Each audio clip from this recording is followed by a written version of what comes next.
ಮಧ್ಯಾಹ್ನ ಬುಲೆಟಿನ್ಗೆ ಸ್ವಾಗತ. ನಾನು ಸ್ಮಿತಾ. ಈ ಕ್ಷಣದ ಹೆಡ್ಲೈನ್ಸ್.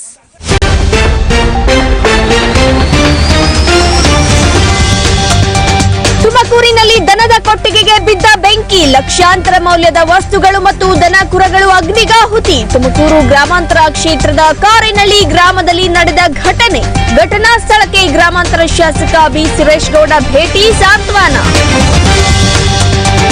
ಚಿಕ್ಕನಾಯಕನಹಳ್ಳಿ ಪಟ್ಟಣದಲ್ಲಿ ಹೆಚ್ಚಾದ ಪುಂಡಾರಿಗಳ ಹಾವಳಿ. ಶ್ರೀ ಬನಶಂಕರಿ ಸಮುದಾಯ ಭವನದಲ್ಲಿ ಕ್ರಿಕೆಟ್ ಆಡುವಾಗ ಬಾಲ ಬಿಚ್ಚಿದ ಪುಂಡರು. ಬ್ಯಾಟ್, ಕಬ್ಬಿಣದ ಸರಗಳು, ಡ್ರ್ಯಾಗರ್ನಿಂದ 25ಕ್ಕೂ ಹೆಚ್ಚು ಜನರ ಗುಂಪಿನಿಂದ ಹಲ್ಲೆ. ಸ್ಥಳಕ್ಕೆ ಪಿಎಸ್ಐ ಯತೀಶ್ ಭೇಟಿ ನೀಡಿ ಪರಿಶೀಲನೆ. ಬುಲೆರೋ ಪಿಕಪ್ ವಾಹನದಲ್ಲಿ ಸಾಗ್ತಿದ್ದ ರಕ್ತ ಚಂದನ ತುಂಡುಗಳು ವಶ. ಮುಳಬಾಗಿಲು ತಾಲೂಕಿನ ಗುಡಿಪಲ್ಲಿ ಪೊಲೀಸ್ ಹೊರಟಾಣೆ ಚೆಕ್ಪೋಸ್ಟ್ ಬಳಿ ವಶಕ್ಕೆ ಪಡೆದ ಪೊಲೀಸರು. 30 ಲಕ್ಷ ಮೌಲ್ಯದ 750 ಕೆಜಿ ತೂಕದ 31 ರಕ್ತ ಚಂದನ ತುಂಡುಗಳು ವಶ.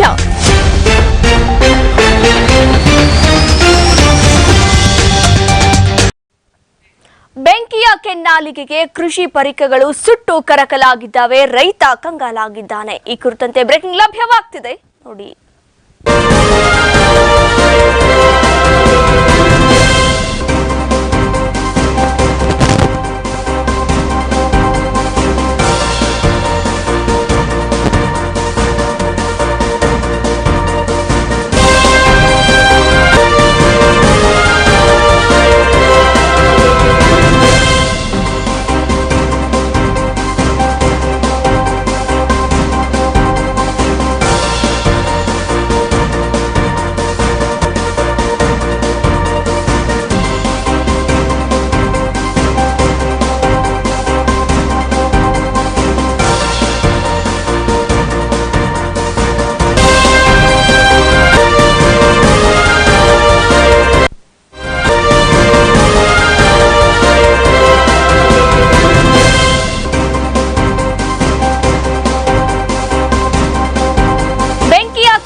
ಕೃಷಿ ಪರಿಕರಗಳು ಸುಟ್ಟು ಕರಕಲಾಗಿದ್ದಾವೆ. ರೈತ ಕಂಗಾಲಾಗಿದ್ದಾನೆ. ಬೆಂಕಿ ಬಿದ್ದು 30 ಲಕ್ಷಕ್ಕೂ ಹೆಚ್ಚು ಮೌಲ್ಯದ ಜಾನುವಾರು ವಸ್ತುಗಳು ಬೆಂಕಿಗಾಹುತಿಯಾಗಿದ್ದಾವೆ. ಇದು ತುಮಕೂರು ಗ್ರಾಮಾಂತರ ಕ್ಷೇತ್ರದ ಕಾರೇನಹಳ್ಳಿ ಗ್ರಾಮದಲ್ಲಿ ನಡೆದಿರುವಂತಹ ಘಟನೆ. ಗ್ರಾಮದ ರೈತ ಚಿಕ್ಕಣ್ಣ ಎಂಬುವರ ಕೊಟ್ಟಿಗೆ ಬೆಂಕಿ ಬಿದ್ದು ಈ ಅವಘಡ ಸಂಭವಿಸಿದೆ. ಬೆಂಕಿ ಬಿದ್ದು 25 ಮೇಕೆ, 9 ಹಸು, ಟ್ರ್ಯಾಕ್ಟರ್, ಬೈಕ್ ಹಾಗೆ 10 ಕ್ವಿಂಟಾಲ್ ಅಡಿಕೆ ನಾಶವಾಗಿದ್ದಾವೆ. ಹೆಬ್ಬೂರು ಪೊಲೀಸ್ ಠಾಣಾ ವ್ಯಾಪ್ತಿಯಲ್ಲಿ ನಡೆದ ಪ್ರಕರಣ ಇದು. ನೋಡಿ, ರೈತರಿಗೆ ಆಧಾರವಾಗಿದ್ದಂಥವು ಮೇಕೆ, ಹಸು, ಟ್ರ್ಯಾಕ್ಟರ್ ಜೊತೆಗೆ ಕೃಷಿ ಪರಿಕರಗಳು ಹಾಗೆ 10 ಕ್ವಿಂಟಾಲ್ ಅಡಿಕೆ ನಾಶ ಆಗಿದ್ದಾವೆ. ಇದು ಆಕಸ್ಮಿಕವಾಗಿ ಬೆಂಕಿ ಕಾಣಿಸಿಕೊಂಡಿದ ಅಥವಾ ಯಾರ್ದಾದ್ರೂ ಏನಾದ್ರೂ ಇದರಲ್ಲಿ ಕೈವಾಡ ಇರಬಹುದಾ ಅನ್ನೋದು ಇಲ್ಲಿ ಅನುಮಾನ ಸಹಜವಾಗಿ ಇದು ಬರುವಂತದ್ದು. ಇನ್ನು ತುಮಕೂರು ಗ್ರಾಮಾಂತರ ಕ್ಷೇತ್ರದ ಕಾರೇನಹಳ್ಳಿ ಗ್ರಾಮದಲ್ಲಿ ನಡೆದಿರುವಂತಹ ಘಟನೆ ಇದು. ಏಕಾಏಕಿಯಾಗಿ ಬೆಂಕಿ ಕಾಣಿಸಿಕೊಂಡು ಇಷ್ಟೆಲ್ಲ ರೈತನಿಗೆ ಹೊಡೆತ ಬಿದ್ದಿದೆ ಅಂತಂದ್ರೆ ಇದೆಲ್ಲ ಕಂಡು ರೈತ ಕಂಗಾಲಾಗಿದ್ದಾನೆ. ಯಾಕಂದ್ರೆ ರೈತನಿಗೆ ಆಧಾರವಾಗಿದ್ದು ಹಸುಗಳು, ಮೇಕೆ ಜೊತೆಗೆ ತನ್ನ ಕೃಷಿ ಪರಿಕರಗಳು ಹಾಗೆ ಬೆಳೆದಂತಹ ಅಡಿಕೆಗಳು, ಇನ್ನೇನು ಒಳ್ಳೆ ಬೆಲೆಯಲ್ಲಿ ಅಡಿಕೆಗಳು ಮಾರಾಟ ಆಗ್ತಾ ಇದ್ವು. ಎಲ್ಲವೂ ಕೂಡ ಇಲ್ಲಿ ಒಂದೇ ಸಲಕ್ಕೆ ನಾಶ ಆಗಿದ್ದಾವೆ ಅಂತಂದ್ರೆ ರೈತನಿಗೆ ಏನು ತಳಮಳ ಅಂತಂದ್ರೆ ಅಲ್ಲಿ ಒಂದು ಕಡೆಯಿಂದ ಅವನಿಗೆ ಕಂಗಾಲಾಗಿದ್ದಾನೆ. ಹೆಬ್ಬೂರು ಪೊಲೀಸ್ ಠಾಣಾ ವ್ಯಾಪ್ತಿಯಲ್ಲಿ ಈ ಪ್ರಕರಣ ದಾಖಲಾಗಿರುತ್ತೆ. ರೈತನಿಗೆ ಇವೆಲ್ಲವೂ ಕೂಡ ಬೇಕಾದಂತಹ ಮೇಕೆ, ಹಸು, ಟ್ರ್ಯಾಕ್ಟರ್ ಹಾಗೆ ಅಡಿಕೆಗಳು ವರ್ಷವಿಡೀ ಕಷ್ಟಪಟ್ಟು ಅವರು ಬೆಳೆದಿರ್ತಾರೆ. ಬೆಳೆಗಳು ಸಂಪೂರ್ಣವಾಗಿ ನಾಶ ಆದಾಗ ಯಾರಿಗೆ ತಾನೇ ಇದನ್ನ ಸಹಿಸಿಕೊಳ್ಳಕ್ಕೆ ಆಗತ್ತೆ. ಇನ್ನು ಈ ವಿಚಾರ ತಿಳಿತಾ ಇದ್ದಂತೆ ಶಾಸಕ ಬಿ ಸುರೇಶ್ ಗೌಡ ಸ್ಥಳಕ್ಕೆ ಭೇಟಿಯನ್ನ ಕೊಟ್ಟು ಸಾಂತ್ವನ ಹೇಳಿದ್ದಾರೆ. ಹಾಗೆ ಒಂದಷ್ಟು ಕೈಲಾದಷ್ಟು ಮಟ್ಟಿಗೆ ಸಹಾಯ ಕೂಡ ಮಾಡ್ತೀನಿ ಅನ್ನುವಂತಹ ಭರವಸೆ ಕೂಡ ಅವರು ಕೊಟ್ಟಿದ್ರು. ಬೆಂಕಿ ಬಿದ್ದು 30 ಲಕ್ಷಕ್ಕೂ ಹೆಚ್ಚು ಮೌಲ್ಯದ ಜಾನುವಾರು ಪರಿಕರಗಳು ಇಲ್ಲಿ ಬೆಂಕಿಗಾಹುತಿಯಾಗಿದ್ದಾವೆ. ರೈತ ಕಂಗಾಲಾಗಿದ್ದಾನೆ. ಇನ್ನು ಇದು ಹೆಬ್ಬೂರು ಪೊಲೀಸ್ ಠಾಣಾ ವ್ಯಾಪ್ತಿಯಲ್ಲಿ ಪ್ರಕರಣ ದಾಖಲಾಗಿದೆ.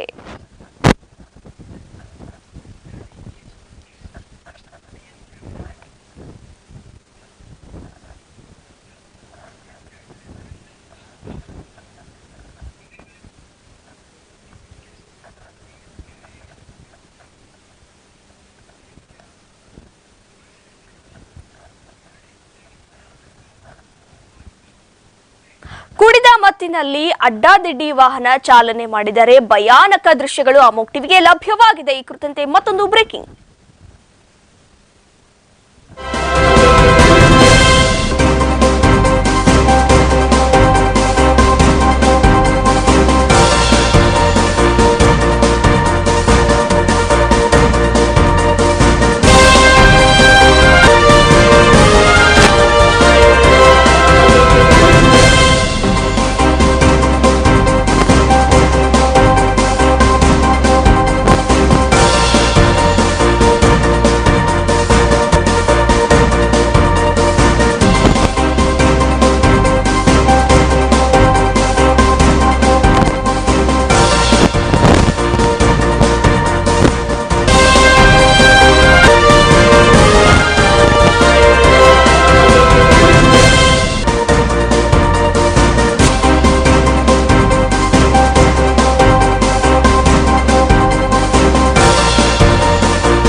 ಅಡ್ಡಾದಿಡ್ಡಿ ವಾಹನ ಚಾಲನೆ ಮಾಡ್ತಾರೆ. ಹಿಂಬದಿ ಸವಾರನ ಮೊಬೈಲ್ ನಲ್ಲಿ ಸೆರೆಯಾಗಿದೆ ಭಯಾನಕ ದೃಶ್ಯ. ಇದು ತುಮಕೂರಿನ ರಾಷ್ಟ್ರೀಯ ಹೆದ್ದಾರಿ 48ರ ಮಂಚಲಕುಪ್ಪೆ ಬಳಿ ನಡೆದಿರುವಂತಹ ಘಟನೆ. ಬೆಂಗಳೂರು ಕಡೆಯಿಂದ ಮಹಾರಾಷ್ಟ್ರ ಕಡೆಗೆ ತೆರಳುತ್ತಾ ಇತ್ತು ಬುಲೆರೋ ವಾಹನ. ಕುಡಿದ ಮತ್ತಿನಲ್ಲಿ ಅಡ್ಡಾದಿಡ್ಡಿಯಾಗಿ ವಾಹನ ಚಲಾಯಿಸಿ ಬುಲೆರೋ ವಾಹನ ಚಾಲಕ ಇಬ್ಬರು ಪಾದಚಾರಿಗಳಿಗೆ ಡಿಕ್ಕಿ ಹೊಡೆದು ನಡು ರಸ್ತೆಯಲ್ಲೇ ವಾಹನ ಇಲ್ಲಿ ಪಲ್ಟಿಯಾಗಿದೆ. ಇನ್ನು ಗಾಯಾಳುಗಳನ್ನ ತುಮಕೂರು ಜಿಲ್ಲಾ ಆಸ್ಪತ್ರೆಗೆ ದಾಖಲಿಸಿ ಚಿಕಿತ್ಸೆ ಕೊಡಲಾಗ್ತಾ ಇದೆ. ಕುಡಿದು ವಾಹನ ಚಲಾಯಿಸಿದ ಚಾಲಕನಿಗೆ ಬಿತ್ತು ಸಾರ್ವಜನಿಕರಿಂದ ಘೂಸ. ಇನ್ನು ಕ್ಯಾತ್ಸಂದ್ರ ಪೊಲೀಸ್ ಠಾಣೆಯಲ್ಲಿ ಪ್ರಕರಣ ದಾಖಲಾಗಿದೆ. ನೋಡಿ, ಕುಡಿತಾರೆ, ತಮ್ಮ ಕಂಠ ಪೂರ್ತಿ ಕುಡಿದಿರ್ತಾರೆ. ಈ ವೇಳೆಯಲ್ಲಿ ವಾಹನ ಚಲಿಸಬಾರದು ಅನ್ನೋಂಥದ್ದು ನಿಯಮಗಳನ್ನ ನಮಗೆ ಗೊತ್ತು. ಹಾಗೆ ನಾವು ಡ್ರೈವಿಂಗ್ ಮಾಡಬೇಕಾದ್ರೂ ಕೂಡ ಒಂದಷ್ಟು ನಿಯಮಗಳನ್ನ ನಾವು ಪಾಲಿಸಲೇಬೇಕಾಗುತ್ತೆ. ಆದ್ರೆ ಮುಂದ್ಗಡೆ ಯಾರು ಹೋಗ್ತಿರ್ತಾರೆ, ಏನು ಯಾವ ವೆಹಿಕಲ್ಗಳು ಪಾಸ್ ಆಗ್ತಾ ಇರ್ತವೆ ಅನ್ನೋದು ಕೂಡ ಗಮನಿಸೋಕೆ ಆಗೋದಿಲ್ಲ. ಯಾಕಂದ್ರೆ ಅಷ್ಟೊಂದು ಫುಲ್ ಆಗಿ ಕುಡಿದು ಬಿಟ್ಟಿರ್ತಾರೆ. ಈ ಸಂದರ್ಭದಲ್ಲಿ ವಾಹನ ಚಲಾಯಿಸುವಂತಹ ವೇಳೆಯಲ್ಲಿ ಇಬ್ಬರು ಪಾದಚಾರಿಗಳಿಗೆ ಡಿಕ್ಕಿ ಹೊಡೆದಿದೆ ವಾಹನ. ಜೊತೆಗೆ ಅಲ್ಲಿ ವಾಹನ ಕೂಡ ಪಲ್ಟಿಯಾಗಿದೆ. ನೋಡಿ, ಸಾಮಾನ್ಯವಾಗಿ ನಾವು ಹೇಳ್ತಾ ಇರ್ತೀವಿ, ಕುಡಿದು ವಾಹನ ಚಲಾಯಿಸಬಾರದು ಅಂತ ಹೇಳ್ತೀವಿ. ಇದು ಕ್ಯಾತ್ಸಂದ್ರ ಪೊಲೀಸ್ ಠಾಣೆಯಲ್ಲೂ ಕೂಡ ಪ್ರಕರಣ ದಾಖಲಾಗಿದೆ. ಕುಡಿದಿದ್ರು, ಕಂಠ ಪೂರ್ತಿ ಕುಡಿದಿದ್ದಾರೆ. ಅದೇನೋ ಹೇಳ್ತೀವಲ್ಲ, ಕುಡಿದ ನಂತರದಲ್ಲಿ ಯಾವುದೇ ಕಡೆಯಿಂದ ಯಾವುದೇ ರೀತಿಯಲ್ಲಿ ವಾಹನ ಚಲಾಯಿಸಬಾರದು ಅಂತ ನಾವು ನಿಯಮವನ್ನ ಅರಿತಿರ್ತೀವಿ. ಆದ್ರೆ ನಿಯಮ ಇಲ್ಲಿ ಗಾಳಿಗೆ ತೂರಿ, ಅಂದ್ರೆ ನಿಯಮಗಳನ್ನ ಉಲ್ಲಂಘಿಸಿ ಇಲ್ಲಿ ತಮಗೆ ಬಂದ ಹಾದಿಗೆ ತಾವು ಹೋಗ್ತಾ ಇದ್ರು. ಆದ್ರೆ ಯಾರಿಗೆ ಇಲ್ಲಿ ಹೊಡೆತಾ ಆಯ್ತು? ಹೋಗುವ ರಸ್ತೆ ದಾಟುವಂತಹ ವೇಳೆಯಲ್ಲಿ ಇಬ್ಬರು ಪಾದಚಾರಿಗಳಿಗೆ ವಾಹನ ಡಿಕ್ಕಿ ಹೊಡೆದಿದೆ.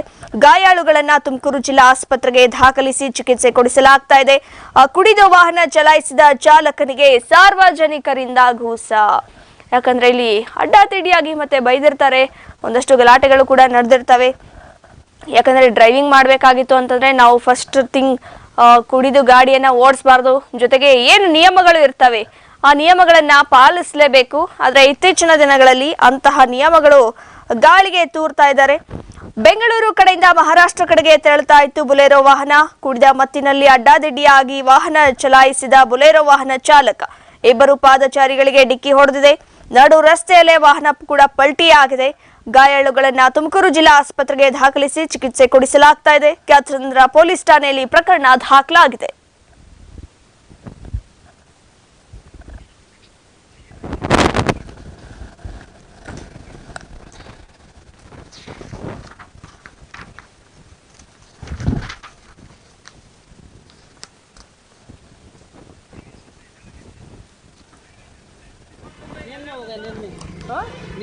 बुल्ले का नीम शरम नहीं रहे बुल्ले ಅವಾಗಿ ನಾಟಾಡ್ತಾನೆ ರೋಡಲ್ಲಿ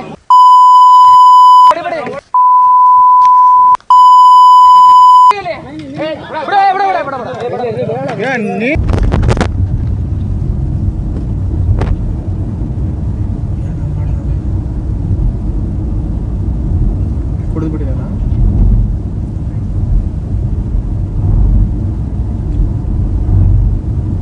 ಜೀವಕ್ಕೂ ಕಷ್ಟ ಕೊಟ್ಕೊಂಡು ಅಕ್ಕಪಕ್ಕದವ್ರಿಗೂ ಕಷ್ಟ ಕೊಟ್ಟು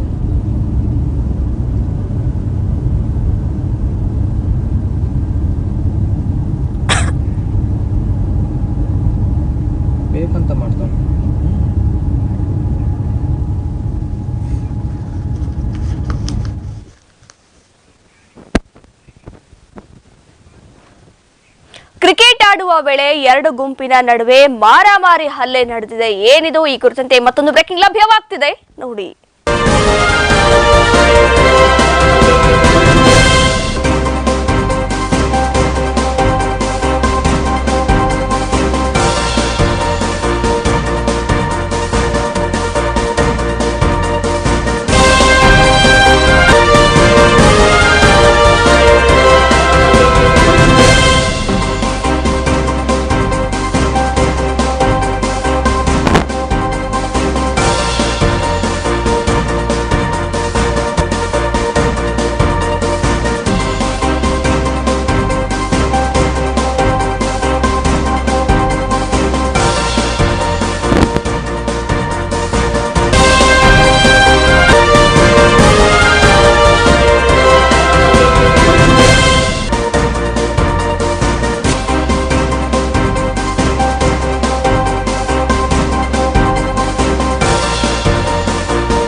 ಪಟ್ಟಣದ ಜನತೆ ಭಯಭೀತರಾಗಿದ್ದಾರೆ. ರಾತ್ರಿ ನಡೆದ ಘರ್ಷಣೆಯಲ್ಲಿ ಬಿಡಿಸಿ ಕಳಿಸಿದವರ ಮೇಲೆ ಬೆಳಗ್ಗೆ ಹಲ್ಲೆ ಮತ್ತು ಕೊಲೆಯ ಬೆದರಿಕೆ ಕೇಳಿ ಬಂದಿದೆ. ಇದು ಚಿಕ್ಕನಾಯಕನಹಳ್ಳಿ ತಾಲೂಕಿನ ಶ್ರೀ ಬನಶಂಕರಿ ಸಮುದಾಯ ಭವನ ಒಳಾಂಗಣದಲ್ಲಿ ಕ್ರಿಕೆಟ್ ಆಡುವಂತಹ ವೇಳೆಯಲ್ಲಿ ಎರಡು ಗುಂಪಿನ ನಡುವೆ ಮಾರಾಮಾರಿ ಹಲ್ಲೆ ಉಂಟಾಗಿದೆ. ಅಂದ್ರೆ ಹಲ್ಲೆ ಮಾಡಿದ್ದಾರೆ. ಇಲ್ಲಿ 25ಕ್ಕೂ ಹೆಚ್ಚು ಜನರ ಗುಂಪು ಬ್ಯಾಟ್, ಕಬ್ಬಿಣದ ಸರಗಳು, ಡ್ರ್ಯಾಗರ್ನಿಂದ ಹಲ್ಲೆ ಮಾಡಿದ ನಂತರದಲ್ಲಿ ಬೆನ್ನು, ಕೈ, ಹೊಟ್ಟೆ ಭಾಗಕ್ಕೆ ರಕ್ತದ ಗಾಯಗಳು.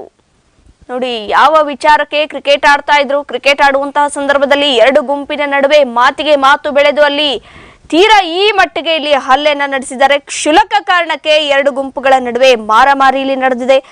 ಹೇಮಂತ್, ಶಶಾಂಕ್, ಅನಿಲ್ ಎಂಬುವರ ಗುಂಪಿನಿಂದ ಹಲ್ಲೆ ನಡೆದಿದೆ. ಸ್ಥಳಕ್ಕೆ PSI ಯತೀಶ್ ಭೇಟಿಯನ್ನ ನೀಡಿ ಪರಿಶೀಲನೆ ಕೂಡ ನಡೆಸಿದ್ದಾರೆ.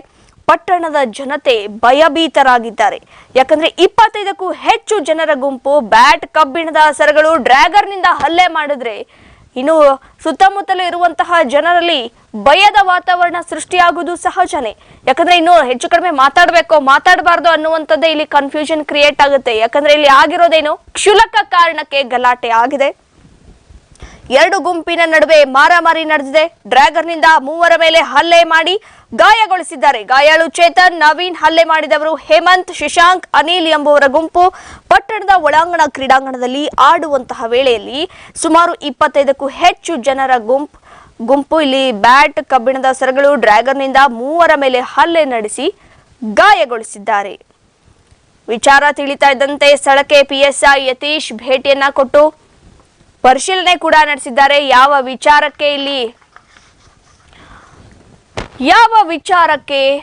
ಇಲ್ಲಿ ಗಲಾಟೆ ಆಯಿತು ಎರಡು ಗುಂಪಿನ ನಡುವೆ, ಅಂದ್ರೆ ಇವ್ರದ್ದೇನಾದ್ರೂ ಇಲ್ಲಿ ಒಂದಷ್ಟು ಏನಾದ್ರೂ ಕ್ರಿಕೆಟ್ ಆಡುವಂತಹ ವೇಳೆಯಲ್ಲಿ ಏನಾದ್ರೂ ಮಾತಿಗೆ ಮಾತು ಬಂತ ಅಥವಾ ಯಾವುದೋ ವಿಚಾರಕ್ಕೆ ಇವರು ಗಲಾಟೆ ಮಾಡ್ಕೊಂಡ್ರ, ಯಾವ ಮಟ್ಟಿಗೆ ಕ್ಷುಲ್ಲಕ ಕಾರಣಕ್ಕೆ ಇಲ್ಲಿ ಡ್ರ್ಯಾಗರ್ನಿಂದ ಹಲ್ಲೆ ನಡೆಸಿದ್ದಾರೆ ಅಂತಂದ್ರೆ ಎಷ್ಟು ವಿಕೋಪಕ್ಕೆ ಹೋಗಿದೆ ಅಲ್ಲಿನ ಪರಿಸ್ಥಿತಿ. ದೃಶ್ಯದಲ್ಲಿ ಗಮನಿಸ್ತಾ ಇರಬೇಕು.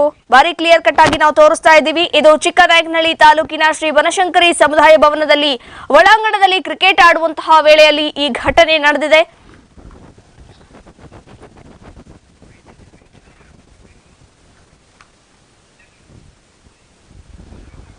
ಹಲ್ಲೆಗೆ ಒಳಗಾದಂತಹ ಸ್ನೇಹಿತರು ಕೂಡ ಮಾತಾಡಿದ್ದಾರೆ. ಬನ್ನಿ ಕೇಳೋಣ. ನಿನ್ನೆ ರಾತ್ರಿ ಒಂದು 9:30ಗೆ ಹೇಮಂತ ಆಮೇಲೆ ಅನಿಲ ಅನ್ನೋರು ನಮ್ಮ ಮನೆ ಪಕ್ಕದಲ್ಲಿ ಗಲಾಟೆ ಮಾಡ್ತಿದ್ರು. ಅವರಿಗೆ ಬೈದ್ಬಿಟ್ಟು ದೂಕಾಡ್ಬಿಟ್ಟು ಕಳಿಸಿದ್ವಿ. ಅದಕ್ಕೆ ಅವ್ರು ಹೋಗ್ಬೇಕಾದಾಗ ನೀನಿಗೆ ನಾಳೆ ಬಿಡಲ್ಲ, ಹಂಗೆ ಮಾಡ್ತೀನಿ ಅಂತ ಹೇಳಿದ್ರು. ಇವತ್ತು ಬೆಳಗ್ಗೆ 12 ಗಂಟೆ ಸುಮಾರಿಗೆ ಇದು ಬನಶಂಕರಮ್ಮ ಚೌಟ್ರಿ ಇದೆ, ಚೌಟ್ರಿ ಭಾಗ ಕ್ರಿಕೆಟ್ ಆಡ್ತಿದ್ವಿ. ಕ್ರಿಕೆಟ್ ಆಡಿ ಗ್ರೌಂಡ್ ಕ್ಲೀನ್ ಮಾಡ್ತಾಯಿದ್ವಿ. ಆವಾಗ ಒಂದು 15 ಬೈಕಲ್ಲಿ ಬಂದ್ಬಿಟ್ಟು ಏಕಾಕಿ ಬ್ಯಾಟು, ರಿಪೀಟ್ ಪೀಸು, ಕಬ್ಬಿಣ ರಾಡು, ಆಮೇಲೆ ಸ್ಟೀಲ್ ನೋವು, ಅದರಲ್ಲಿ ಎಲ್ಲರಿಗೂ ಇಬ್ಬರಿಗೆ 3 ಜನ ಕೊಡೋದು. ಯಾರ್ಯಾರಿಗೆ ಹೊಡೆದಿರೋದು? ಅಲ್ಲಿ ಚೇತನ್, ವೆಂಕಟೇಶು, ಆಮೇಲೆ ನವೀನ್. ನೀವು ಒದೆ ತಿಂದಿರೋದು? ಯಾರು ಹೊಡೆದಿರೋದು? ಹೇಮಂತು, ಅನಿಲು, ಪ್ರಜ್ವಲ್ಲು, ಆಮೇಲೆ ಯತೀಶು, ಅವ್ರ ಟೀಮು ಅಪ್ಪಿ, ಶಶಾಂಕ್. ಅಂದ್ರೆ ಅವರೆಲ್ಲರೂ ನಿಮ್ಮ ಮೇಲೆ ಏಕಾಏಕಿ ದಾಳಿ 30 ಜನ ಆಯಿತು. ಅಂದ್ರೆ ಎಲ್ಲರೂ ಮ್ಯಾನೇಜ್ ಮಾಡಿದ್ರಾ? ಮೇಲಲ್ಲಿ ಮಾಡೋದು. ಅವರು ಅವತಾರಗಳು ಇಟ್ಕೊಂಡಿದ್ರು ನಿಮ್ಮ ಮೇಲೆ, ಅವರೆಲ್ಲರೂ ದಬ್ಬಾಳಿಕೆ ಮಾಡೋದು. ಎಸ್ ನೋಡಿ, ಕ್ಷುಲ್ಲಕ ಕಾರಣಕ್ಕೆ ಈ ಘಟನೆ ನಡೆದಿದೆ ಅನ್ನೋದು ಇಲ್ಲಿ ಪ್ರಾಥಮಿಕವಾಗಿ ನಾವು ಗಮನಿಸಬೇಕಾದಂತಹ ವಿಚಾರ. ಸ್ಥಳಕ್ಕೆ PSI ಯತೀಶ್ ಭೇಟಿಯನ್ನ ಕೊಟ್ಟು ಪರಿಶೀಲನೆ ಕೂಡ ನಡೆಸ್ತಾ ಇದ್ದಾರೆ, ಯಾವ ವಿಚಾರಕ್ಕೆ ಗಲಾಟೆ ಆಯಿತು ಅಂತ. ಈ ಕುರಿತಂತೆ ನಮ್ಮ ಪ್ರತಿನಿಧಿ ಚಂದ್ರಶೇಖರ್ ದೂರವಾಣಿ ಸಂಪರ್ಕದಲ್ಲಿ ಇದ್ದಾರೆ. ಚಂದ್ರಶೇಖರ್, ಕ್ರಿಕೆಟ್ ಆಡುವಂತಹ ವೇಳೆಯಲ್ಲಿ ಎರಡು ಗುಂಪುಗಳ ನಡುವೆ ಮಾರಾಮಾರಿ ನಡೆಯುತ್ತೆ, ಯಾವ ವಿಚಾರಕ್ಕೆ ಅಂತ ಏನಾದ್ರೂ ಮಾಹಿತಿ ತಿಳಿದು ಬಂತಾ? ಮಾಹಿತಿ ತಿಳಿದ ಮಟ್ಟಿಗೆ ಮೇಡಮ್, ಇಲ್ಲಿ ಒಂದು ಏರಿಯಾದಲ್ಲಿ ದೇವಂಗ ಬೀದಿ ಅಂತ ಹೇಳಿ ಅಲ್ಲಿ ಒಂದು ಒಬ್ಬರನ್ನೇನೋ ಹೊಡಿಬೇಕು ಅಂತ ಹೇಳಿ ಒಂದು 10-15 ಜನ ನೈಟ್ ಬಂದು ಅವ್ರನ್ನ ಟಾರ್ಗೆಟ್ ಮಾಡಿ ಇದ್ ಮಾಡಕ್ ಬಂದಾಗ ಸ್ಥಳೀಯ ವ್ಯಕ್ತಿಗಳು ಯಾಕಪ್ಪ ಇಲ್ಲಿ ಮಾಡ್ತಾರೆ ಅಂತ ಹೇಳಿ ಹೋಗ್ರಿ ಅಂತ ಹೇಳಿ ಕಳ್ಸಿದ್ದಾರೆ. ನಮ್ಮನ್ನ ಇವ್ರು ಎದೆಗಾಗಿ ತಳ್ಳಿ ಕಳ್ಸೇನಲ್ಲ ಅನ್ನೋ ಉದ್ದೇಶ ಇಟ್ಕೊಂಡು ಯಾರು ನೀನು ಏನಾಯ್ತು ಅಂತ ಹೇಳಿ ಅವ್ರನ್ನ ಟಾರ್ಗೆಟ್ ಮಾಡಿ ಅಲ್ಲೇ ದೇವಂಗ ಸಮುದಾಯದ ಒಂದು ಛತ್ರ ಐತೆ, ಅದ್ರ ಪಕ್ಕ ಒಂದು ಒಳಾಂಗಣ ಕ್ರೀಡಾಂಗಣ ಇದೆ. ಅಲ್ಲೇನೋ ಅವರು ಕ್ರಿಕೆಟ್ ಆಡೋದಕ್ಕೆ ಪಿಚ್ ರೆಡಿ ಮಾಡ್ತಿದ್ರಂತೆ 3 ಜನ. ಆದ್ರೆ ಕ್ರಿಕೆಟ್ ಆಡ್ಬೇಕು ಅಂತಂದ್ರೆ ಹೀಗೆ ಹಲ್ಲೆ ಮಾಡಿ ಅವ್ರನ್ನ ಏನಾದ್ರೂ ಮಾಡ್ಬೇಕು ಅನ್ನುವಂತಹ ನಿಟ್ಟಿನಲ್ಲಿ ಅವರು ಕ್ರಿಕೆಟ್ ಆಡುವಂತಹ ಪ್ಲಾನ್ ಮಾಡಿದ್ರ ಹೇಗೆ? ಮೇಡಮ್, ಆತರ ಏನಿಲ್ಲ. ಇವರು ಸುಮ್ನೆ ಟೈಮ್ ಪಾಸ್ ಇದಕ್ಕೆ ಅಲ್ಲಿ ಒಳಾಂಗಣದಲ್ಲಿ ಪಿಚ್ ಇದ್ ಮಾಡ್ಕೊಂಡು ಆಟ ಆಡಕ್ ಅಂತ ಹೇಳಿ ಮಾಡಿದ್ದಾರೆ. ಬಟ್ ಬೇರೆ ವ್ಯಕ್ತಿನ ಇವರು ಟಾರ್ಗೆಟ್ ಮಾಡಿ ಹೊಡೆಯಕ್ ಬಂದಿದ್ದಾರೆ ಏರಿಯಾಕ್ಕೆ.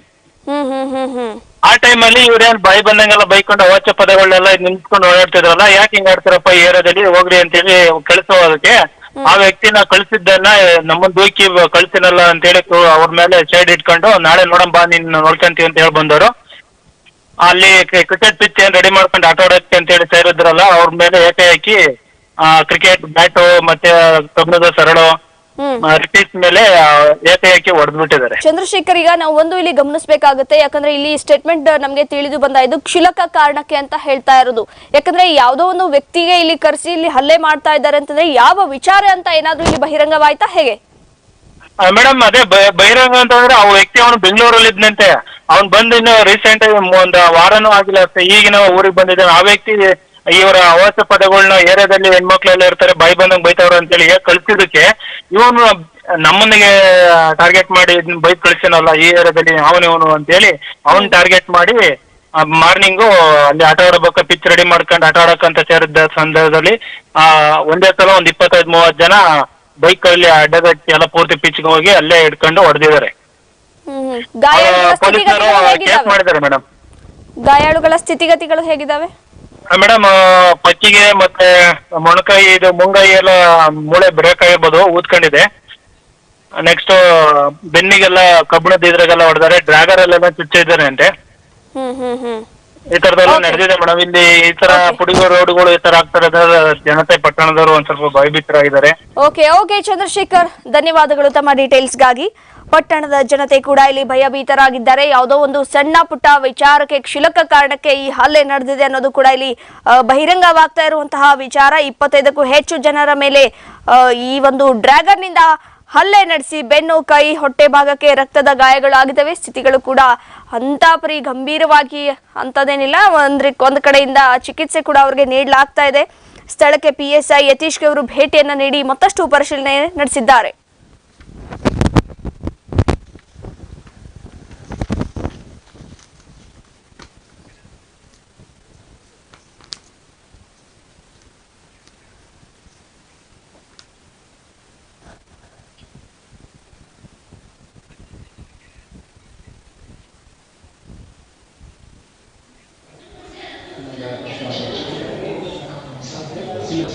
ನಂಬರ್ ಇದೆಯಾ? ಯಾರ್ದು? ಏಟ್ ಬಿದ್ದಂತ ಯಾರು?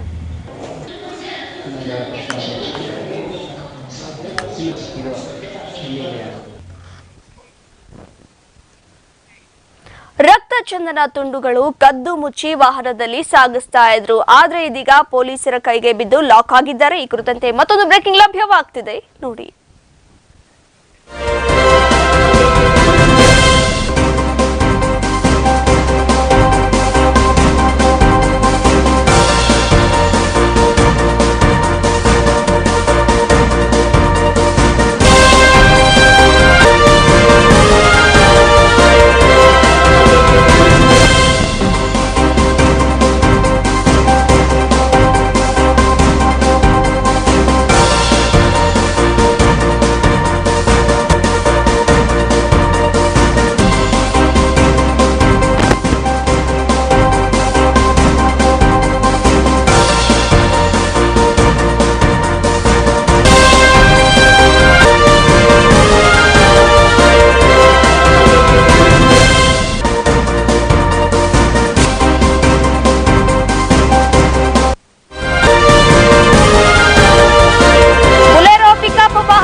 ಇದೀಗ ಪೊಲೀಸರ ವಶಕ್ಕೆ ಬಂದಿದ್ದಾವೆ. ಮುಳಬಾಗಿಲು ತಾಲೂಕಿನ ಗುಡಿಪಲ್ಲಿ ಪೊಲೀಸರು ಹೊರಟಾಣೆ ಚೆಕ್ ಪೋಸ್ಟ್ ಬಳಿ ಈ ಘಟನೆ ನಡೆದಿದೆ. 30 ಲಕ್ಷ ಮೌಲ್ಯದ 750 ಕೆಜಿ ತೂಕದ ಹೊಂದಿರುವಂತಹ 31 ಚಂದನ ತುಂಡುಗಳು ಇದೀಗ ಪೊಲೀಸರ ವಶಕ್ಕೆ ಬಂದಿದ್ದಾವೆ. ಇಮ್ರಾನ್ ಪಾಷಾ ಹಾಗೂ ವಹಾಬ್ ಬಂಧಿತ ಆರೋಪಿಗಳಂತ ಗುರುತಿಸಲಾಗ್ತಾ ಇದೆ. AP39 TL8924 ಸಂಖ್ಯೆಯ ಬುಲೆರೋ ಪಿಕಪ್ ವಾಹನ ಪೊಲೀಸರ ವಶಕ್ಕೆ ಈಗ ಬಂದಿದೆ. ಜೊತೆಗೆ ಆರೋಪಿಗಳು ರಕ್ತ ಚಂದನ ತುಂಡುಗಳು ಜೊತೆಗೆ ಆರೋಪಿಗಳು ಇದೀಗ ಪೊಲೀಸರ ವಶದಲ್ಲಿದ್ದಾರೆ. ಆಂಧ್ರದಿಂದ ಬೆಂಗಳೂರಿಗೆ ಸಾಗಿಸ್ತಾ ಇದ್ರಂತೆ ರಕ್ತ ಚಂದನದ ತುಂಡುಗಳು. ನಂಗಲ್ಲಿ ಪೊಲೀಸ್ ಠಾಣೆಯಲ್ಲಿ ಈ ಪ್ರಕರಣ ದಾಖಲಾಗಿದೆ. ಒಂದಿನ 2 ದಿನ ಕದ್ದು ಮುಚ್ಚಿ ಇಂಥವು ಆಟಗಳಾಡಬಹುದು, ಆದರೆ ಮತ್ತೆ 3ನೇ ದಿನಕ್ಕೆ ಪೊಲೀಸರ ವಶಕ್ಕೆ ಬೀಳೋದು ಮಾತ್ರ 100ಕ್ಕೆ 100ರಷ್ಟು ಸತ್ಯ ಅಂತ ಹೇಳ್ಬೋದು. ಯಾಕಂದ್ರೆ ಹಿಂದೆ ಕೂಡ ನಾವು ಸಾಕಷ್ಟು ಬಾರಿ ಇಂತಹ ಸುದ್ದಿಗಳನ್ನ ಮಾಡಿದ್ವಿ.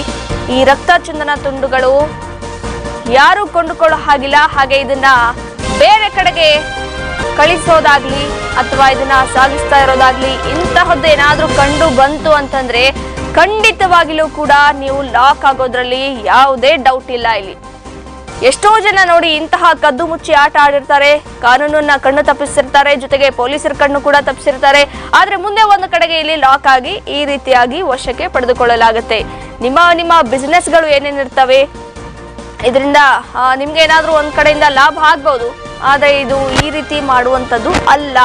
ಯಾಕಂದ್ರೆ 30 ಲಕ್ಷ ಮೌಲ್ಯದ 750 ಕೆಜಿ ತೂಕ ಹೊಂದಿದಂತಹ 31 ರಕ್ತ ಚಂದನದ ತುಂಡುಗಳು ಇವು ಕಡಿಮೆ ಏನಲ್ಲ. 750 ಕೆಜಿ ತೂಕ ಹೊಂದಿದೆ. ಸಾಮಾನ್ಯವಾಗಿ ಹೇಗೆ ಬಿಟ್ಬಿಡಕ್ ಸಾಧ್ಯ ಆಗುತ್ತೆ? ಮತ್ತೆ ಇದನ್ನ ತನಿಖೆ ನಡೆಸಬೇಕಾಗುತ್ತೆ. ಎಲ್ಲಿಂದ ಇದ್ರ ಹಿಂದೆ ಎಲ್ಲಿ ಜಾಲ ಇದೆ, ಇದು ಎಲ್ಲಿಂದ ಎಲ್ಲಿಗೆ ಸಾಗಿಸ್ತಾ ಇದ್ದಾರೆ, ಎಲ್ಲಿಂದ ಕೊಂಡ್ಕೊಳ್ತಾ ಇದ್ದಾರೆ, ಎಲ್ಲಿಂದ ಬರ್ತಾ ಇದೆ, ಪ್ರತಿಯೊಂದನ್ನು ಕೂಡ ಇಲ್ಲಿ ಕುಲಂಕುಷವಾಗಿ ಇಲ್ಲಿ ಪೊಲೀಸರು ತನಿಖೆ ಕೂಡ ನಡೆಸಿದ್ದಾರೆ. ಆರೋಪಿಗಳನ್ನ ಕೂಡ ಬಂಧಿಸಿದ್ದಾರೆ. ಆರೋಪಿ ಇಮ್ರಾನ್ ಪಾಷಾ ಹಾಗೂ ವಹಾಬ್ ಇವರಿಬ್ಬರು ಕೂಡ ಇಲ್ಲಿ ಆರೋಪಿಗಳು ಅಂತ ಗುರುತಿಸಲಾಗಿದೆ.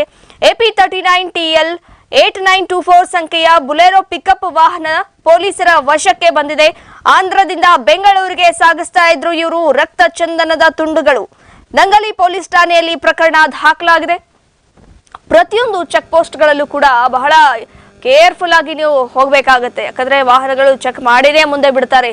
ಇಷ್ಟೊಂದು ಬಂಡ ಧೈರ್ಯದಿಂದ ಇವರು ರಕ್ತ ಚಂದನದ ತುಂಡುಗಳು ಸಾಗಿಸ್ತಾ ಇದ್ರು. ಆದ್ರೆ ಎಲ್ಲಿವರೆಗೂ ಹೋಗಿದ್ದಾರೆ, ಅವರ ದಾರಿ ಬರ್ತಾ ಇದ್ದಂಗೆ ಹೋಗಿದ್ದಾರೆ. ಮುಂದೆ ಒಂದ್ ಕಡೆಗೆ ಲಾಕ್ ಆಗಿದ್ದಾರೆ.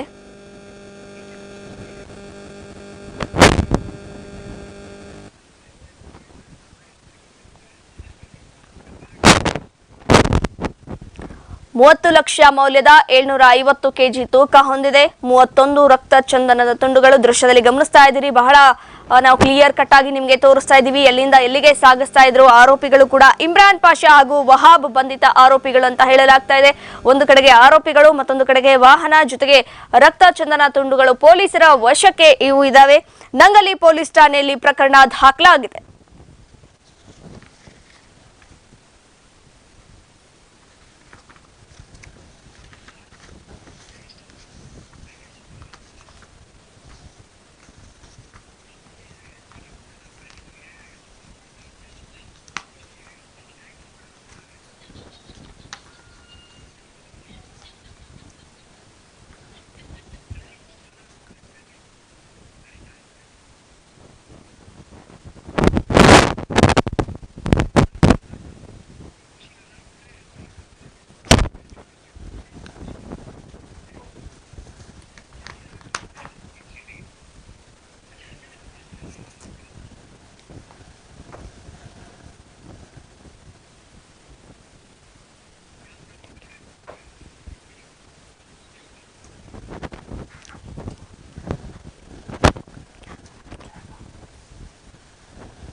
ಕೋಲಾರ ಜಿಲ್ಲೆಯಲ್ಲಿ ಇತ್ತೀಚೆಗೆ ಅತಿ ಹೆಚ್ಚು ಪ್ರೀತಿಗೆ ಮೋಸ ಹೋಗದೆ ನಿಮ್ಮ ಜೀವನ ಬಲಿ ಕೊಡದೆ ತಮ್ಮ ಜೀವನವನ್ನ ಉತ್ತಮವಾಗಿ ರೂಪಿಸಿಕೊಳ್ಳಿ ಅಂತ ಮಾಲೂರು ಪೊಲೀಸ್ ಇನ್ಸ್ಪೆಕ್ಟರ್ ವಸಂತ್ ಪಟ್ಟಣದ ವಿದ್ಯಾರ್ಥಿಗಳಿಗೆ ಕಿವಿ ಮಾತು ಹೇಳಿದ್ದಾರೆ. ಮೈಸೂರು ಸಂಸ್ಥಾನಕ್ಕೆ ಕರ್ನಾಟಕ ಎಂದು ನಾಮಕರಣವಾಗಿ 50 ವರ್ಷ ಪೂರೈಸಿದ ಹಿನ್ನೆಲೆಯಲ್ಲಿ ಪಟ್ಟಣದ ಸರ್ಕಾರಿ ಪದವಿ ಪೂರ್ವ ಪ್ರೌಢಶಾಲಾ ವಿಭಾಗದ ಕನ್ನಡ ಪರೀಕ್ಷೆಯಲ್ಲಿ ಅತಿ ಹೆಚ್ಚು ಅಂಕಗಳನ್ನು ಗಳಿಸಿದ 15 ವಿದ್ಯಾರ್ಥಿಗಳಿಗೆ ಯುವ ಶಕ್ತಿ ಕರ್ನಾಟಕ ವತಿಯಿಂದ ಪ್ರಶಸ್ತಿ ವಿತರಿಸಿದರು. ಈ ವೇಳೆ ಮಾಲೂರು ಪೊಲೀಸ್ ಇನ್ಸ್ಪೆಕ್ಟರ್ ವಸಂತ್ ಮಾತನಾಡಿ, ಪ್ರೌಢಶಾಲೆ ವಿದ್ಯಾರ್ಥಿಗಳು ಮನಸ್ಸು ಇಟ್ಟಿ ಕಲಿಯುವ ವಿದ್ಯೆ ನಿಮ್ಮ ಜೀವನ ಪೂರ್ತಿಯಾಗಿ ಉಳಿಯುತ್ತದೆ. ವಿದ್ಯಾರ್ಥಿಗಳು ಒಳ್ಳೆಯ ಆದರ್ಶ, ಆಚಾರ, ವಿಚಾರ ಮತ್ತು ಒಳ್ಳೆಯ ದಾರಿಯನ್ನ ಆಯ್ಕೆ ಮಾಡಿಕೊಂಡು ನಿಮ್ಮ ತಲೆಯಲ್ಲಿ ತುಂಬಿಕೊಳ್ಳಿ. ಇತ್ತೀಚಿನ ದಿನಗಳಲ್ಲಿ ಬಾಲ ಗರ್ಭಿಣಿಯರು ಅತಿ ಹೆಚ್ಚು ಕೋಲಾರ ಜಿಲ್ಲೆಯಲ್ಲಿ ಪತ್ತೆಯಾಗಿದ್ದು, ವಿದ್ಯಾರ್ಥಿನಿಯರು ಯಾವುದೇ ಪ್ರೀತಿಗೆ ಮೋಸ ಹೋಗದೆ ನಿಮ್ಮ ಜೀವನವನ್ನ ಬಲಿ ಕೊಡದೆ ಒಳ್ಳೆಯ ಜೀವನವನ್ನ ಉನ್ನತೀಕರಣಗೊಳಿಸುವತ್ತ ಸಾಗಬೇಕು ಅಂತ ತಿಳಿಸಿದರು. ತುಂಬಷ್ಟು ಏನಾಗ್ತದೆ, ಹೊಡೆದೋಗ್ತದೆ. ನಿಮ್ದು ಮಡಕೆ ಇದ್ದಂಗೆ, ಹೌದಾ? ಮಡಕೆ, ಮಣ್ಣಿನ ಮಡಕೆ ನಿಮ್ದೆಲ್ಲ, ಹೌದಾ? ಹೌದೇನ್ರ? ನಿಮ್ಗೆ ಮಣ್ಣಿನ ಮಡಕೆ ಆಗ್ಬಾರ್ದು. ನಿಮ್ದು ಯಾವತ್ತು ಮಣ್ಣಿನ ಮಡಕೆ ಆಗ್ಬಾರ್ದು. ಈಗ ನಿಮ್ಗೆ ಎಷ್ಟು ಶಕ್ತಿ ಇದೆ ಅಂತಂದ್ರೆ ನಿಮ್ಗೆ ಗೊತ್ತಿಲ್ಲ. ನೀವು ಇವಾಗ ಏನು ಮನಸ್ಸಿಟ್ಟು ಕಲಿತೀರಿ, ಏನು ಮನಸ್ಸಿಟ್ಟು ಓದ್ತೀರಿ, ಇದು ನಿಮ್ ಲೈಫ್ ಲಾಂಗ್ ಉಳಿತದೆ ಕಣಪ್ಪ. ಏನಮ್ಮ? ಲೈಫ್ ಲಾಂಗ್ ಉಳಿತದೆ. ಸೊ ಹಾಗಾಗಿ ನಿಮ್ಮಲ್ಲಿ ಎಷ್ಟು ಬೇಕಾದ್ರೂ ತುಂಬಿಸುವಷ್ಟು ಶಕ್ತಿ ನಿಮ್ಮಲ್ಲಿ ಇರ್ತದೆ. ಅದು ಒಡೆದೋಗಲ್ಲ, ಯಾವತ್ತೂ ಒಡೆದೋಗೋದಿಲ್ಲ. ಈಗ ನಿಮ್ಗೆ ಈ ವಯಸ್ಸಲ್ಲಿ ನಿಮ್ಗೆ ಒಡೆದೋಗಂತ ಪ್ರಶ್ನೆ ಬರೋದಿಲ್ಲ. ಎಷ್ಟು ಬೇಕಾದ್ರೂ ತುಂಬ್ಕೋಬಹುದು ನಿಮ್ಮಲ್ಲಿ. ಅರ್ಥ ಆಗ್ತಿದ್ಯಾ? ಸೊ ಒಳ್ಳೆ ವಿಚಾರಗಳನ್ನ, ಒಳ್ಳೆ ವಿಷಯಗಳನ್ನ, ಒಳ್ಳೆಯ ಆದರ್ಶಗಳನ್ನ, ಒಳ್ಳೆಯ ಆಚಾರ ವಿಚಾರಗಳನ್ನ, ಒಳ್ಳೆಯ ದಾರಿಯನ್ನ ಆಯ್ಕೆ ಮಾಡಿಕೊಂಡು ನೀವು ನಿಮ್ಮ ಮನಸ್ಸುಗಳಲ್ಲಿ ತುಂಬಿಕೊಳ್ತೀರಾ? ಈ ಸಂದರ್ಭದಲ್ಲಿ ಭಾರತೀಯ ಸೇನೆಯ ಸೈನಿಕ ಟಿ ಪ್ರಶಾಂತ್, ಯುವ ಸೇನೆ ಸಂಸ್ಥಾಪಕ ಪಿಎಸ್ ವಿನಯ್ ಗೌಡ, ಉಪ ಪ್ರಾಂಶುಪಾಲ ರಾಮಕೃಷ್ಣಪ್ಪ, ದೈಹಿಕ ಶಿಕ್ಷಕರಾದ ಟಿಎಂ ಆಂಜನಪ್ಪ ಸೇರಿದಂತೆ ಇತರರು ಹಾಜರಿದ್ದರು. ಹರ್ಷವರ್ಧನ್, ಅಮೋಕ್ ಟಿವಿ, ಕೋಲಾರ. ಇದಿಷ್ಟು ಪ್ರಮುಖ ಸುದ್ದಿಗಳು. ನೋಡ್ತಾ ಇರಿ ಅಮೋಕ್ ಟಿವಿ, ಎಂದೆಂದಿಗೂ ನಿಮ್ಮೊಂದಿಗೆ.